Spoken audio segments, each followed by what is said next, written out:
Mesdames, Messieurs, bonjour et bienvenue à vous. Les titres du journal. La communauté internationale célèbre ce 18 avril la Journée mondiale des sites et monuments. Ce sont des lieux chargés d'histoire au Bénin à découvrir dans cette édition. Les chrétiens du monde ont célébré ce dimanche la fête de Pâques qui marque la résurrection du Christ. Ambiance dans quelques églises de Cotonou avec Blaise Adankbo. Et puis pendant la période des fêtes, les marchés sont envahis par plusieurs variétés de volailles. Entre les poulets de race et les poulets bicyclettes, difficile de faire un choix. Quelle est la préférence des consommateurs? On en parle.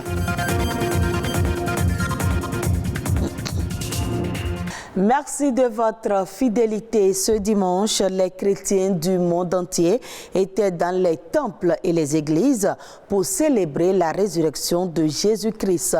Nous vous plongeons à travers ce reportage dans l'ambiance de la célébration de la fête de Pâques.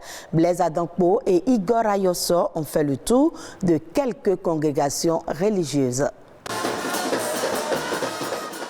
Ils ont sorti les trompettes pour chanter et danser pour Jésus ressuscité d'entre les morts. Pour Pâques, les fidèles de l'église Pentecôte du Bénin se retrouvent autour du thème « Le sang de l'Alliance éternelle ». C'est une fête de victoire sur la mort, sur Satan. Et nous sommes présentement en communion avec Dieu et nous sommes devenus des enfants de Dieu, les héritiers du royaume de Dieu. Et à l'église catholique Bon Pasteur de Kadiaoun, c'est un message d'espérance qui est porté par le célébrant aux fidèles. Il est tiré de Jean chapitre 20.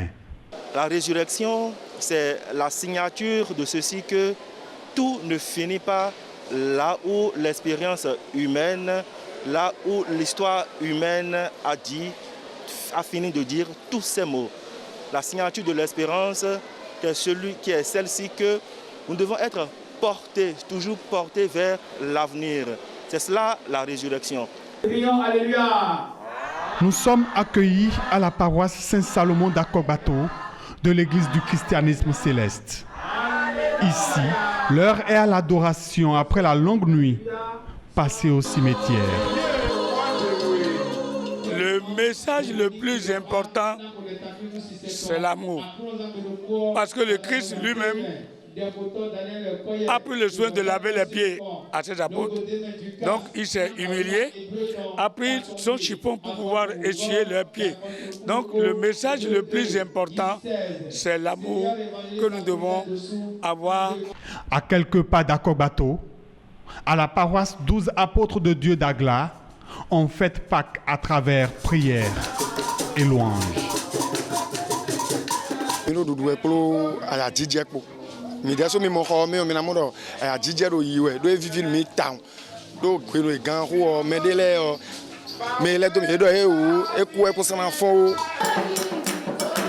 L'ambiance de joie est la même au Centre international d'évangélisation Mission africaine de Kokotomé.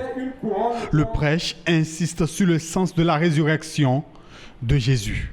Jésus est venu pour sauver tout le monde. Ce n'est pas une partie du monde, mais c'est toute l'humanité. Lorsque nous reconnaissons cette œuvre-là, ce que Christ a fait pour nous à la croix, ce que Dieu a fait pour nous à travers Christ à la croix, nous devenons quoi? Enfants de Dieu. Vous voyez, et c'est très important d'être enfant de Dieu. Après la Pâque, les chrétiens vont à la rencontre de Jésus ressuscité d'entre les morts à Galilée. Ils sont presque toujours au menu des repas de fête, le poulet. Sur le marché, il existe aussi bien le poulet importé que le poulet local. Mais au niveau de la catégorie des poulets locaux, on retrouve les poulets de race et ceux communément appelés poulets bicyclettes. Entre ces deux types de poulets, lesquels sont préférés par les consommateurs? Suivez ce reportage pour plus de précision. Rien que de plumage à perte de vue. Nous sommes au marché, précisément dans l'allée des volailles. Ici, le poulet trône en roi dans les différentes cages, car c'est la meilleure vente en période de fête. Ils sont nombreux qui viennent acheter. Les clients préfèrent les poulets locaux que les poulets importés. Le poulet local a meilleur goût, mais c'est un peu cher ces temps-ci. Ainsi donc, malgré la présence sur le territoire des poulets importés congelés, l'attrait pour le local n'a pas disparu. J'ai amené mes poulets ici pour les faire. J'ai amené des petits poulets ici. Je préfère ceci parce que ça a beaucoup de vitamines par rapport aux autres poulets aussi. Et encore, ça, ils ne consomment pas trop des proventes pour pouvoir se développer. Donc, ils se développent naturellement. Donc, si vous consommez les poulets locaux, ça n'a pas le même goût que les autres produits. Moi, c'est pas cher. C'est plus avantageux que les autres poulets. Ici, ce sont les poulets locaux, communément appelés poulets bicyclettes. Et là, ce sont les poulets de race. En plus de ces deux catégories, on retrouve également sur le marché des poules pondeuses réformées. Voici les poules pondeuses. On en trouvait facilement les autres années, mais à cause de l'augmentation du prix de la provende, les éleveurs sont réticents à s'en séparer. Moi, j'aime les poulets biscuits plus que les poulets... Bon, parce que les poulets... les poulets pondeuses là, leurs vitamines tous sont partis avec les œufs. Donc, et les poulets biscuits, ce sont les poulets qui sont très bons. Eux, ils ne perdent jamais leurs vitamines.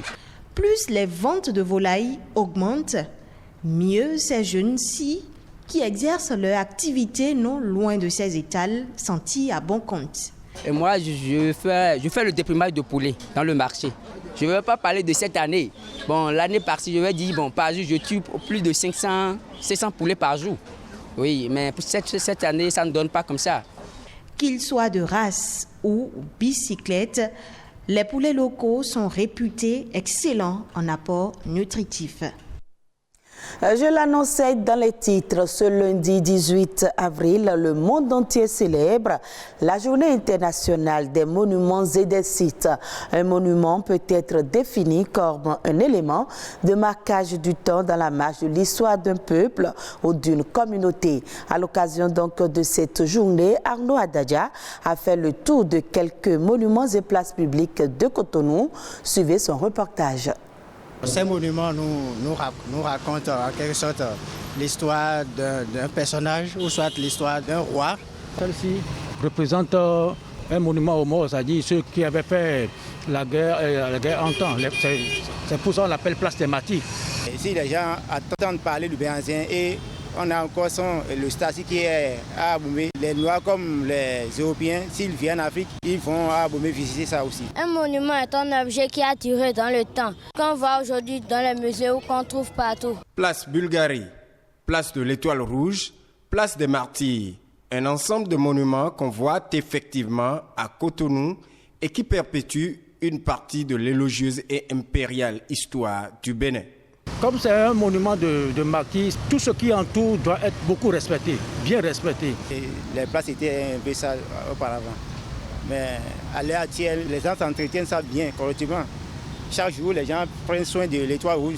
Ces monuments jadis mal entretenus sont aujourd'hui bien entretenus. Toutefois, n'est-ce pas qu'on pourrait mieux faire? Quand à un certain moment donné, vous avez été marqué par certains événements, le bon sens recommande à ce qu'on consigne ces événements-là, par exemple, dans les manuels scolaires et qu'on puisse l'enseigner aux nouvelles générations. Et au cours de l'éducation civique, il faudrait qu'on enseigne aux apprenants cette période révolutionnaire avec tous les monuments créés en cette époque-là. De deux, il faudrait également organiser des classes découvertes, c'est-à-dire faire promener les apprenants à travers ces monuments-là et leur dire pourquoi cela a été créé et comment est-ce qu'il faut entretenir ces endroits-là aussi, il faut le leur enseigner.